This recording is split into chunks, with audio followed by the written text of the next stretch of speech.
Bobby, you were on that 2003 team, 2002 national championship team, played in 2003, beating Miami in double overtime.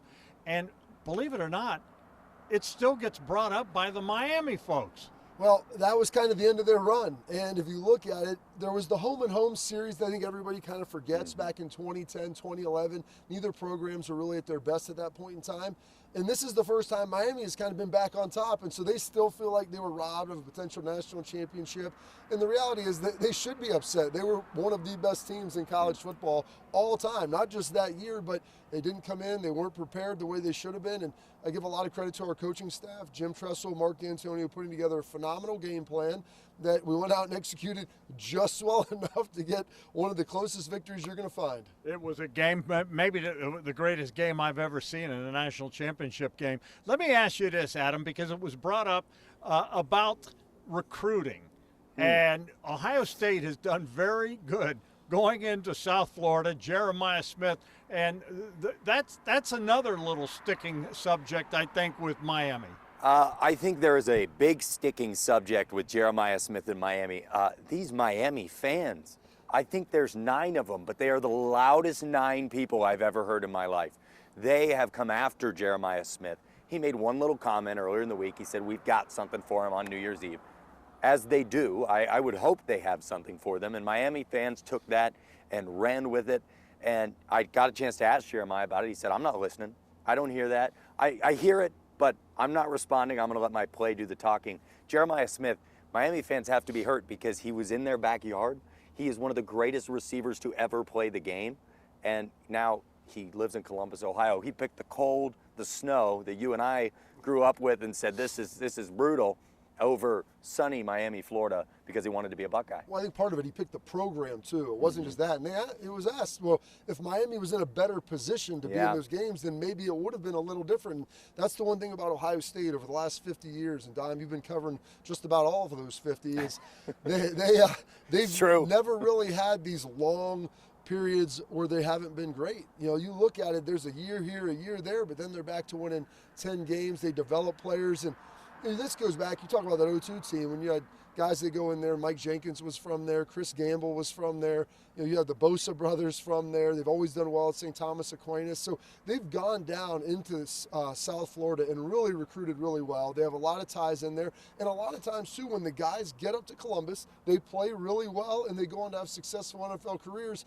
And that gets those guys looking around saying, hey, South Florida might be nice, but we also would want to play in front of a stadium of 100,000 people every single week. And play for a national title. Play for national titles. And when we go on the road, and that stadium right behind us, it's going to be filled up with scarlet and gray tomorrow night. All right, let's break it down a little bit. We'll start with the Ohio State offensive line. And I've said it all along, Adam, that those guys are getting a bad rap.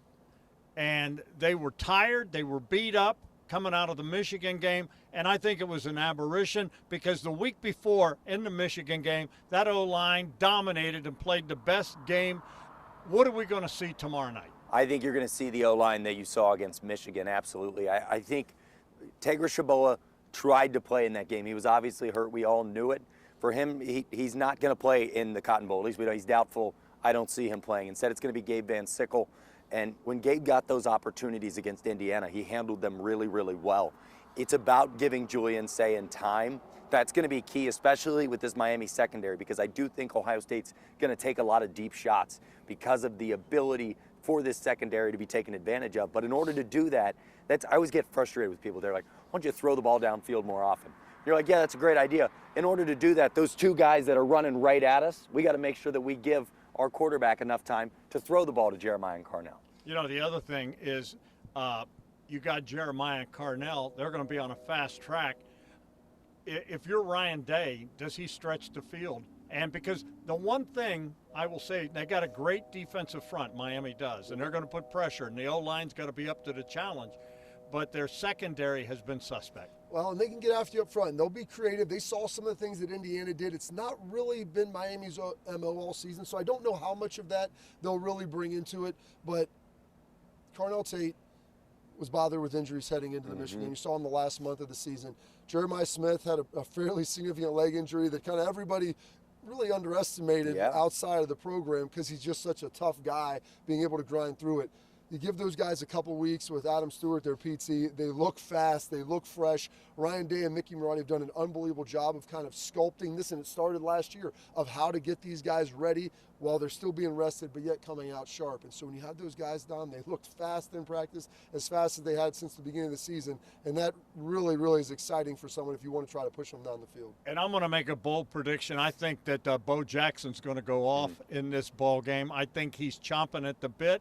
I think he is healthy. I think if the O-line can do what I think they can, and the way that Bo can hit those holes so quick, we might see something special a la Ezekiel Elliott. I'm going to jump on your bold prediction, and I'm going to take another guy to be really good running the football, and it's Julian Sayin. I know he doesn't use his legs very often, but if you watch this Miami defensive front, when they come after you, they leave some gaping holes that if Julian can just hit them, I'm not talking 30-yard runs downfield, but if he can just take those 7 to 5 yards 4 different times in this game, it could change the whole scope of this game. So that's my bold prediction, is we see Julian run for 25, 30 yards in this game, and it becomes a difference maker.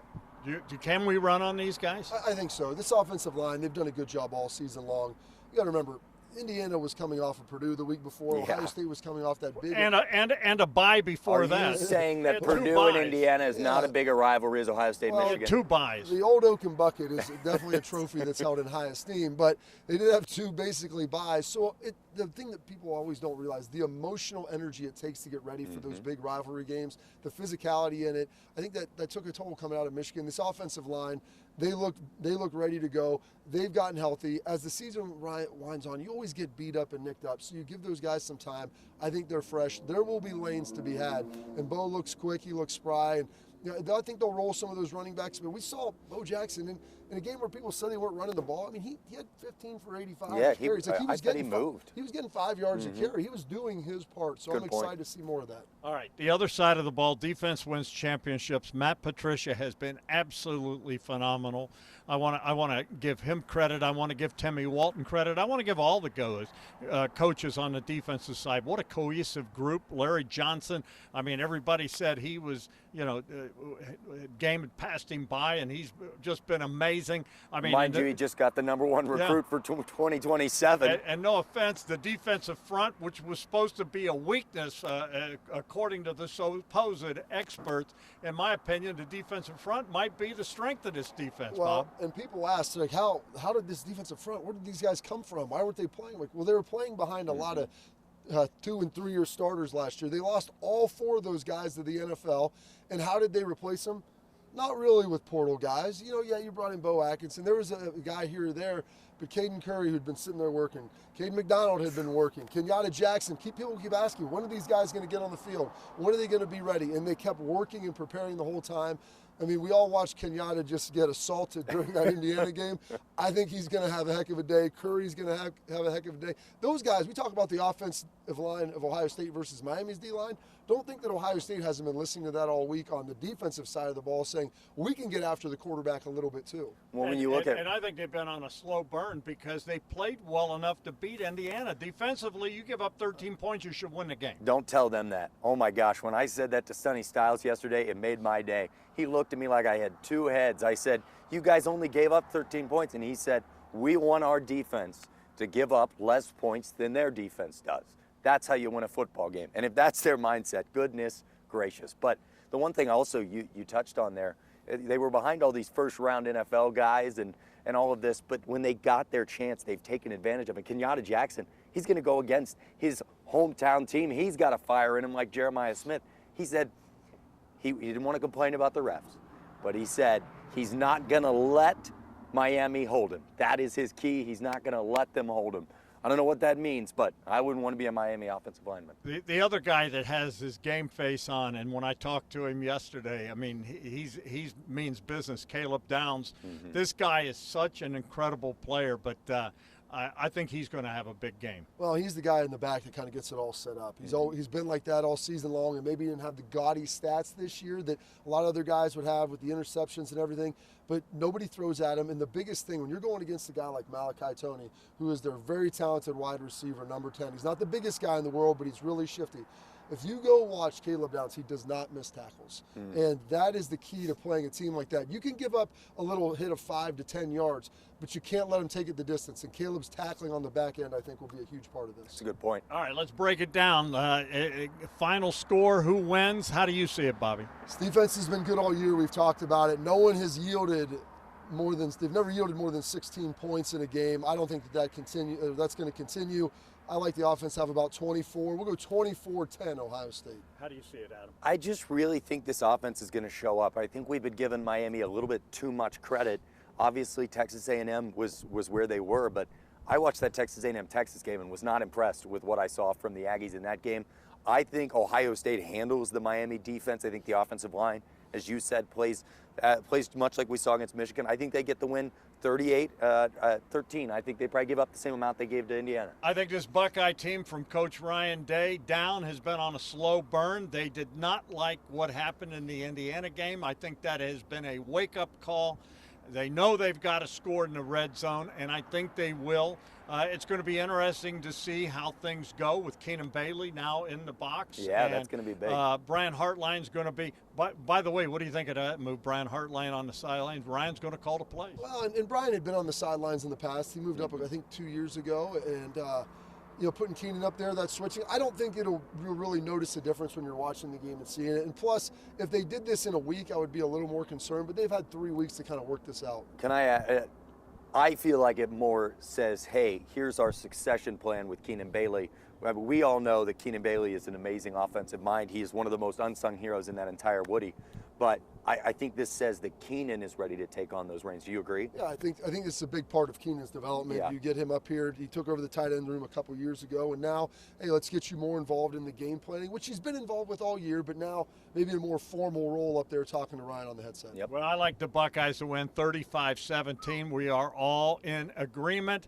It's going to be fun to watch. It'll be rocking and rolling in AT&T Stadium.